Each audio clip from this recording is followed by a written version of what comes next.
ভালোর ভালো আপনি ভালো কাজ করেন, ডেভিল হান্ট দিয়ে বড় শয়তান ধরেন, সচিবালয়ে কারা আগুন দিয়েছে তাদেরকে ধরেন, কারা ইউটিউব চালায় মিথ্যা কথা বলে টুস করে দেশে চলে আসবো এদেরকে ধরেন, আইনের আওতায় আনেন। আর একটা কাজ করেন, রোজার বাকি 1 তারিখে দিবাগত রাত্রে পবিত্র রমজান শুরু হবে, মুসলমানদের সবচেয়ে বড় ইমানদারের দিন, রোজার দিন।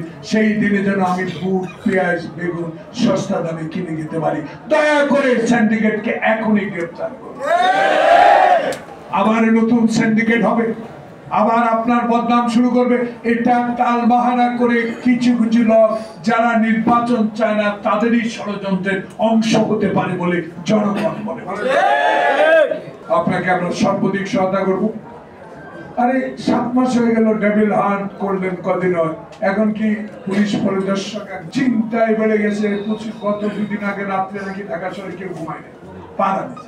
ডক্টর প্রফেসর ইউনূস এবং জাহাঙ্গীর সাহেব বাংলাদেশের 64 জেলা এসপি আছেন, ছিল না?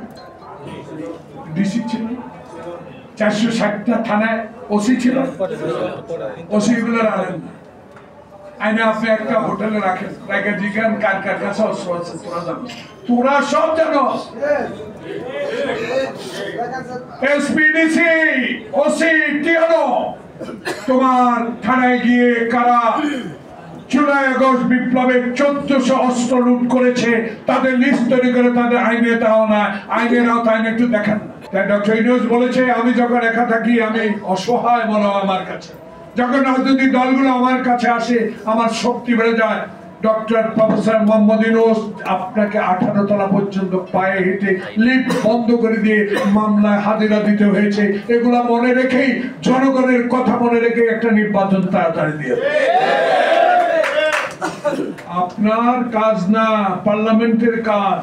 71-এ খালি পায়ে হাফ প্যান্ট পরে একজন যোদ্ধা হিসাবে আজকের এই ক্ষুদ্র পরিসরে কর্মজীবী দলের থেকে আহ্বান জানাবো, বাংলাদেশকে আর অস্থিতিশীল করার যে ষড়যন্ত্র চলছে তাকে রুখে দিতে হবে।